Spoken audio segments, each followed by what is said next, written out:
This is the newest offering from Zelos. It's called the Aurora Bronze, and in today's video I will do a full review of this field watch. I'll give you all the positives and the negatives as I find them. Now, as always, let's begin by looking at the case and the dimensions. The model I'm reviewing comes in a 38mm case diameter. It's about 46mm from one lug to another. The lug opening is 20mm, and this one is only 12mm in case height. It comes in a bronze case featuring all satin finish. The execution of the case is fantastic. The machining is very precise, and in my experience on these angular cases, any imperfections in the finish would show right away. Happy to say there are no imperfections in the model that I'm reviewing. It's finished to a pretty high standard. At the back of the watch we find a stainless steel screw-down case back with a very attractive engraving of a ship. There are two reasons why the screw-down case back is made out of stainless steel and not bronze. Number one, a bronze case back would fuse together with a bronze case. Number two, you can have a bit of yellowing to your arm from bronze direct contact on skin.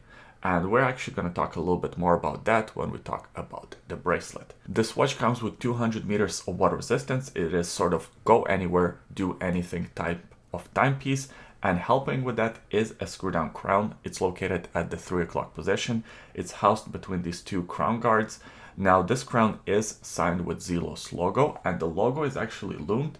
Zelos is one of the few brands that does this trick. I kind of like it, but in some ways it is a bit of a gimmick. And finally, at the front of the case, we'll find a flat piece of sapphire crystal with some AR coating.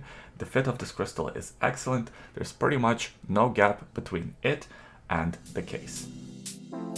This model is available with 7 different dial variations, 4 in the 38mm case and 3 in a 42mm case. Of course, the one that I'm reviewing is in a 38mm case, this green aventurine dial. That's actually my favorite version. If I had to pick another one, my second choice would probably be the 38mm meteorite dial. I think that one looks excellent, but it is of course a little bit more expensive. Now is a good time to actually talk about the price of this watch. It's $430 USD, which I think is excellent.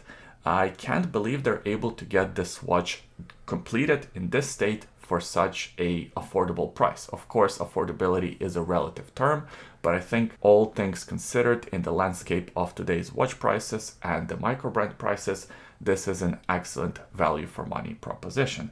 And if you wanted something a little bit more affordable, they have a couple of versions for around $400, so $30 less, for non-aventurine dials. One of the reasons why I like this green dial so much, in my opinion, the green dial paired together with a bronze case just looks awesome.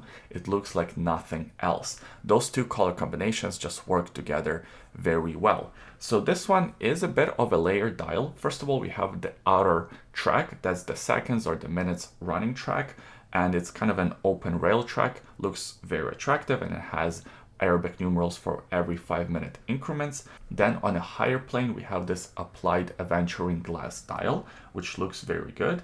And on top of that, there's sort of another layer added on with the 3, 6, 9, and 12 being applied bronze indexes. The rest of the hour indexes are printed on. So even though the watch is not very thick, it's only around 12mm or so, it still has quite a bit of that visual depth to the dial itself. The writing on the dial is also very minimal. There is a printed Zelos logo closer to the 12 o'clock position and some writing, the standard automatic 200 meters of water resistance, written closer to the 6 o'clock position.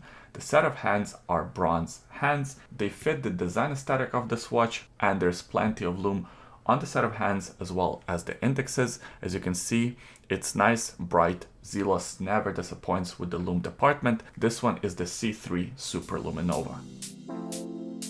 By default, the watch comes on this rubber strap. It's an integrated rubber strap design. It fits into the case really well. Again, very nice tolerances. There's pretty much no gap between the rubber strap and the case. The rubber strap is nice and soft. Sometimes rubber straps, when you take them out of the box, they're kind of stiff and you have to wear them in.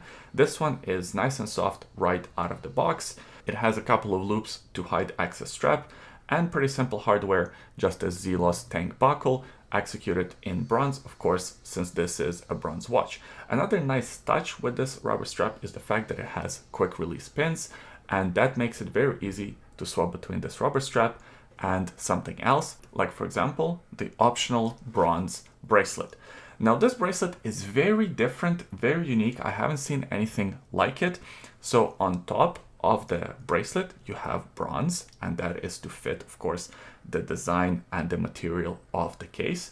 On the underside, you actually have stainless steel. So it is sort of a two material, a two-tone, two different metals bracelet. And the reason for that is that sometimes bronze can leave a green mark on your wrist in direct contact with skin, especially if you sweat a lot. And that is why you don't see bronze bracelets all that often. Usually bronze watches come on rubber or leather straps.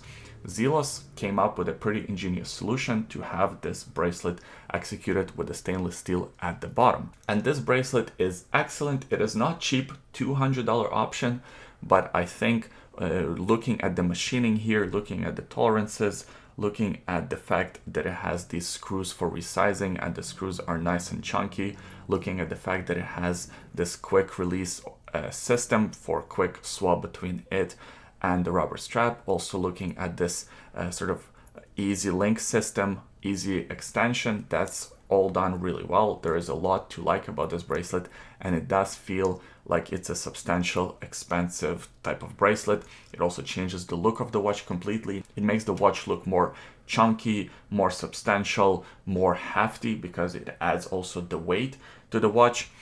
With all of that being said, I actually personally prefer this watch on the rubber strap. If I was buying this watch, if I was optioning my watch, I probably would just get it on the rubber strap and save myself $200. Again, the bracelet itself is excellent.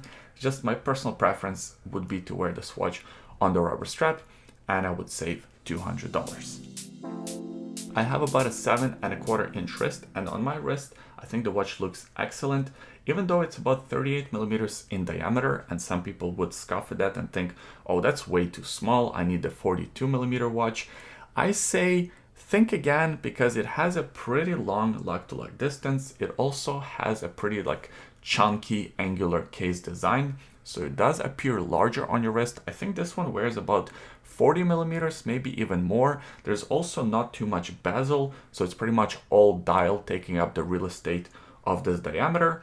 So I think this 38 millimeter diameter would fit most wrists comfortably. If you have a pretty large wrist, probably over 7½ inches in diameter and larger, a 42 millimeter watch would probably feel better on your wrist.